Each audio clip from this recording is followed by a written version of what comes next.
Hello friends, মোৰ নাম সৌৰভ আৰু মই আছো এতিয়া বৰ্তমান জাৰ্মানীত। Yes, মোৰ ঘৰ যোৰহাটত and মই ইয়াত নিজৰ ষ্টাডিজৰ কাৰণে আহিছো আৰু বৰ্তমান মই আছো জাৰ্মানীত। Yes,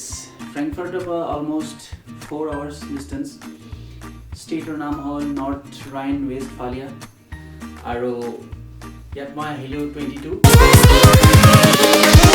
Here we go.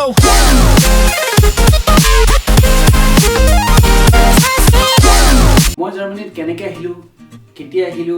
কি ইয়াৰ প্ৰচিডিংছ হ'ব কি আপোনাৰ ডকুমেণ্টছ ৰিকুৱাৰমেণ্ট হ'ব কেনেকৈ আহিব লাগিব এভৰিথিং মই নিজৰ আৰু আপকামিং ব্লগছত কৈ যাম এজ অফ নাও জাৰ্মানী ইয়াত বহুত ঠাণ্ডা পৰি আছে কালি বৰফ পৰিছিল আৰু ইয়াৰ ৰুলছ এণ্ড ৰেগুলেশ্যনছ বহুত বেলেগ জেগাই প্ৰতি আৰু ইয়াত আপোনাৰ ৰুলছবিলাক বহুত মানুহে ষ্ট্ৰিক্টলি ফ'ল' কৰে কালিয়ে মই প্ৰব্লেম এটাত পৰি গৈছিলোঁ মই ডচে পোষ্টত গৈছিলোঁ যিটো আমাৰ ইণ্ডিয়ান পোষ্টত যেনেকৈ হয় পোষ্ট অফিচ তেনেকৈ ইয়াত ডচে পোষ্ট বুলি কয় তাত আমি গৈছিলোঁ তাত অলপ প্ৰব্লেমত পৰিছিলোঁ জাষ্ট বিকজ মই জাৰ্মান নাজানো মই ইংলিছত কৈছোঁ তেওঁলোকে বুজি পোৱা নাই এনেকুৱা কিছুমান প্ৰব্লেমছ আমি ফেচ কৰি থাকোঁ চ' ইন মাই আপকামিং ব্লগছ এইটো মই নতুন ব্লগ ষ্টাৰ্ট কৰিছোঁ my name of the blog আপুনি দেখিবই পাৰিছে নেমলি মিলেনিয়েল চ' মোৰ ব্লগটো ফ'ল' কৰি থাকিব আৰু